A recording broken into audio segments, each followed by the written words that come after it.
puasa. Kita berpuasa.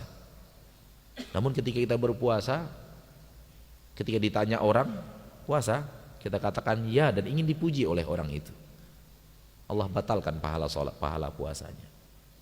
Nggak ada pahala puasa. Karena dia sudah meminta apa? Pujian. Dia puasanya karena Allah. Namun dia ingin dipuji oleh orang yang menanyanya. Allah hapuskan pahala puasanya. Pahalanya hapus. Itu yang namanya syirik apa? Syirik kecil. Pahalanya nggak ada. Bisa bayangkan nggak kalau puasa itu untuk selain Allah? Memang puasa itu untuk selain Allah dilakukan. Apa ada Ustadz orang puasa untuk selain Allah? Oh, sambuh. Banyak. Akeh. Dia puasa untuk mempertahankan ilmu kebal.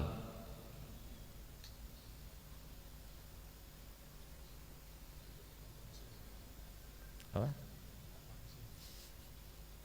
Dia berpuasa karena ketika dia nuntut ilmu sama gurunya, ilmu tahan senjata tajam, sehingga dagingnya itu bagaikan besi ketika parang itu dipukulkan ke tangannya itu bunyinya bukan cres gitu kan. Kalau daging kan cres bunyinya, cres gitu, keluar mengalir apa? Darah. Tapi kalau dia pakai ilmu itu enggak, dipukulkan bunyinya teng teng teng di tangannya itu. Besi ketemu besi.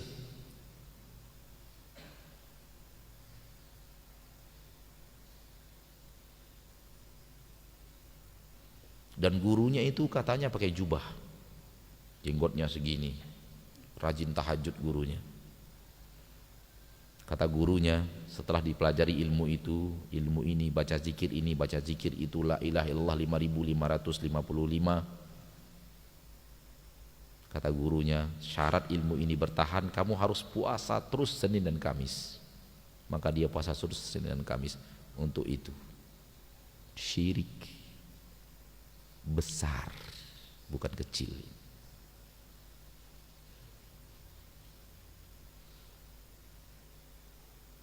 Jadi jangan kira orang yang membuat persyaratan puasa itu artinya ilmu putih. Kita ditipu oleh syaitan. Hitam dan putih. Kalau pakai membunuh orang, pakai tidak sholat, pakai Al-Quran diletakkan di toilet, itu katanya ilmu hitam. Tapi kalau pakai zikir, pakai tasbih, pakai puasa, itu katanya ilmu putih. Dua-duanya hitam legam. Kitanya saja yang dimain-mainkan oleh setan. Pak, Bu, setan menjebak manusia dengan dua hal. Manusia yang rajin maksiat, setan jebak dengan maksiat. Dan manusia yang rajin ibadah, setan jebak dengan ibadah. Yang mirip ibadah, bukan ibadah, maaf. Setan jebak dengan sesuatu yang mirip ibadah. Karena manusia ini ada dua bahagian. Ada yang ingin maksiat, ada yang tidak mau maksiat. Dua-duanya harus dibuat jebakan.